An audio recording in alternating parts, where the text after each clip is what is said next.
అంటే మీకు తెలుస్తుంది మనీ మనీ సినిమాలో బ్రహ్మానందం రౌడీ అధికారాన్ని అడ్డం పెట్టుకొని చెలాయిస్తారు. ఆయన ఎవరో తెలుసు కదా, గన్నవరం కామరాజు అంటే వల్లభనేని వంశీ. వల్లభనేని వంశీ అనేవాడు పెద్ద కన్నింగ్ ఫెలో.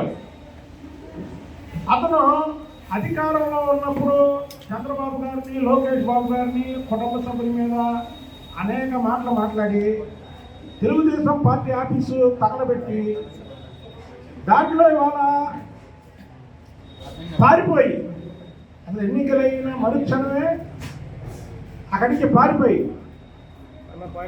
నోరుందని ఇష్టం వచ్చినట్టు వాగడం ఎందుకు, ఎన్నికలైపోగానే పారిపోవడం ఎందుకు, ఎంత అందుకనే కాపురాదా.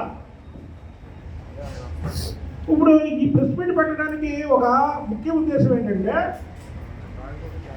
అంటే నేను మీడియాలో చూసా పోలీస్ బృందాలు ఒక 3 గాలిస్తున్నాయని, దాన్ని తప్పుదారి పట్టించడానికి, ప్రజల్ని తప్పుదారి పట్టించడానికి కానీ మళ్ళీ సోషల్ మీడియాలో వంశీని హైదరాబాద్ నుంచి వస్తుంటే అరెస్ట్ చేశారు అని ఒక తప్పుడు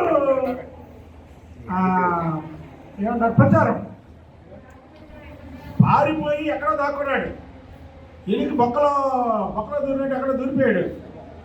దూరిపోయి మళ్ళీ ప్రజల్ని తప్పుదారి పట్టించడానికి, వంశీ నువ్వు చెట్టు పేరు చెప్పి కాయలు అమ్ముకునేవాడివి, నేను పరిటాల రవి సన్నిహితుడిని లేదా పరిటాల రవి అనుచరుణ్ణి అని ప్రకల్పాలు పలికిన వాడివి నువ్వు.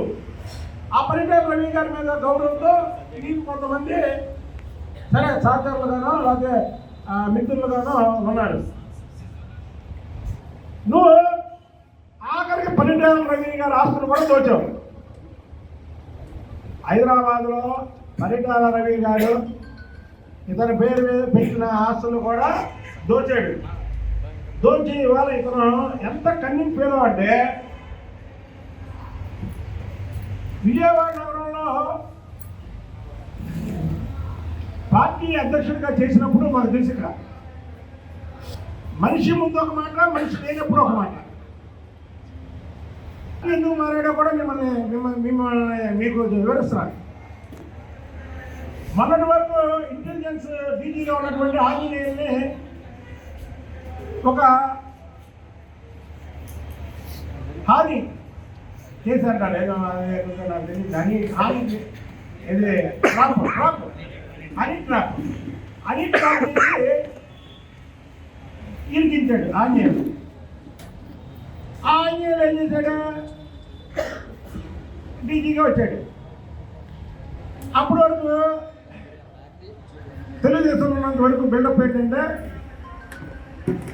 సూర్యుని నేనే చంపించా, నా దాన్ని నేనే చంపించా, ఏం నేనే చంపించానని ఈ పోస్టుకోల్ మాటలతో బతికేవాడు.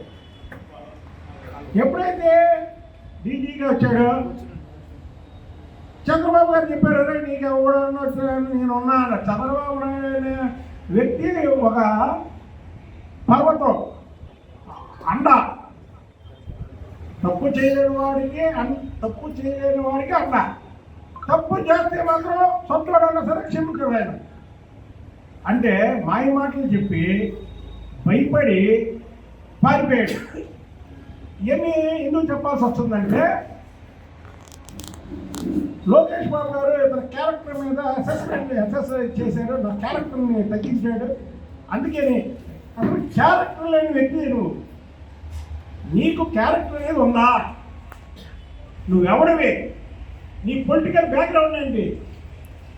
నువ్వు పరిటాల రవి గారి దగ్గర ఒక చెంచా, ఆ చెంచా పట్టుకొని నువ్వు ఇక్కడ పట్టుకొని ఆ రవి గారి పేరు చెప్పి ఎన్నో అక్రమాలకు పాల్పడినటువంటి వ్యక్తి.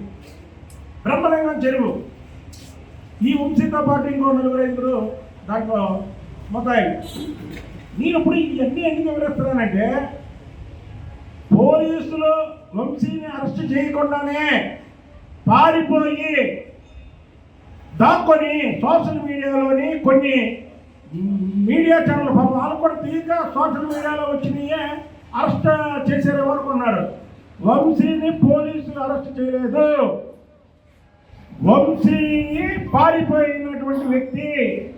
వంశీ అధికారం ఉన్నప్పుడు ఈ కాంతార పిచ్చి పిచ్చి కోతలు కూసి ఇవాళ అధికారం పోగానే ఎలా పారిపోయాడో ప్రజలు వివరించాలి నేను. అందుకే మీకు చెప్పేది. తెలుగుదేశం పార్టీ కూడా జగన్మోహన్ రెడ్డి నువ్వు భలే వాళ్ళు నమ్ముకున్నావు. ఈ కొడాలి నాని, వంశీ, పేరు నాని నిన్న వంశీ అంశాలను అరెస్ట్ చేస్తే వెళ్ళి పలకలేదన్నమాట జగన్ దీంట్లో. ఏదో వీళ్ళేదో స్వాతంత్ర సమరయోధుల్లాగా ఇతను వెళ్ళి వాళ్ళు పలకరిస్తున్నాడు. అసలు బుద్ధి ఉందా మీకు? మీకు బుద్ధి జ్ఞానం ఉందా? మళ్ళీ అదేంటంటే తెలుగుదేశం ప్రభుత్వం వచ్చిన తర్వాత ఈ దాడులు ఎక్కువైనాయి, ఇలా అరెస్టులు ఎక్కువైనాయి అన్నాడు. వంశీని గన్నవరంలో అతను చేసిన పని గురించి నేను చెబితే ఇదే పేరు నాని నువ్వు నా మీద కేసు పెట్టావు.